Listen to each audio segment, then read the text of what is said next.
E aí pessoal, beleza? Sou o professor Beto Brito do canal Partiu Literatura. Hoje iremos falar de uma das obras mais importantes da literatura brasileira, Iracema, a Virgem dos Lábios de Mel, romance conhecido como A Lenda do Ceará, obra homônima de José de Alencar, um dos maiores nomes do romantismo brasileiro, obra lembrada nos maiores vestibulares do Brasil. Vamos destrinchar esse livro, falando de seus aspectos literários e também geográficos. E aí, estão preparados? Partiu Literatura!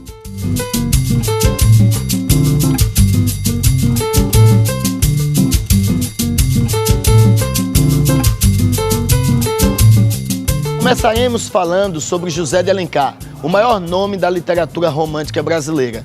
Único autor a se destacar em todas as tendências do romance romântico. Ele escreveu obras urbanas, regionalistas, históricas e indianistas. Iracema se enquadra justamente nessa tendência indianista, que era uma forma de representação nacionalista dos autores brasileiros.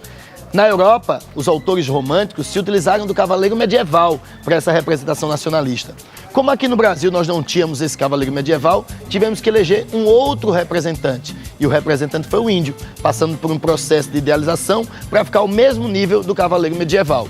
Iracema é uma das obras indianistas de José de Alencar que se utiliza desses vários elementos brasileiros para a representação de exaltação da pátria.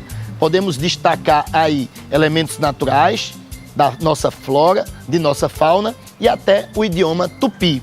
Esse livro se enquadra naquilo que chamamos de romances do período colonial, em que o autor vai resgatar o passado brasileiro, retratando a época do século XVI, período de nossa colonização.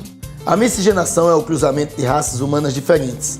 Esse processo também é conhecido como mestiçagem ou caldeamento.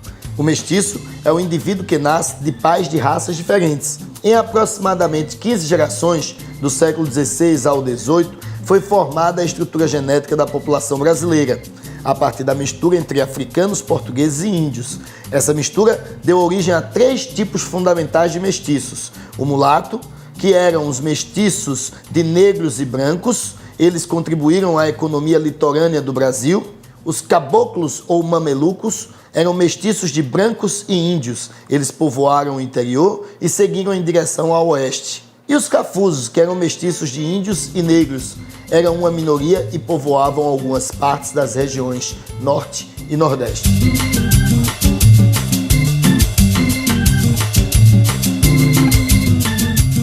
Sob o ponto de vista estrutural, Iracema é um romance todo especial. Por quê? Porque é um romance feito de poema em prosa. Como assim? Estruturalmente é um texto em prosa, no entanto, o autor utiliza de vários recursos poéticos, muitas metáforas, personificação, hipérbole e comparações. Sob o ponto de vista da estrutura mesmo narrativa, a obra é um texto narrativo em terceira pessoa, ou seja, o narrador é observador. O livro conta a história do romance entre Iracema e Martim. Iracema, uma índia que tem a virgindade sacralizada pela tribo, e Martim, um colonizador português. Da história de amor dos dois, nasce o primeiro cearense, que seria Moacir, representante da nossa raça, ou seja, uma raça miscigenada. O intuito do autor era contar a lenda de formação do Ceará a partir dessa união de índio com branco. O livro se passa no Ceará, no período do século XVI, época de nossa colonização, tentando mostrar justamente a nossa formação histórica. O cajueiro floresceu 4 vezes depois que Martim partiu das praias do Ceará, levando no frágil barco o filho e o cão fiel. A jandaia não quis deixar a terra onde repousava sua amiga e senhora. O primeiro cearense, ainda no berço, emigrava da terra pátria. Havia aí a predestinação de uma raça? Assim começa o último capítulo do livro Iracema. De maneira profética, não acham? Legal demais. Essa é a força da nossa rica literatura. Se vocês gostaram do vídeo, curtam e se inscrevam no nosso canal. Ficamos por aqui. Até mais. Tchau. Partiu Literatura.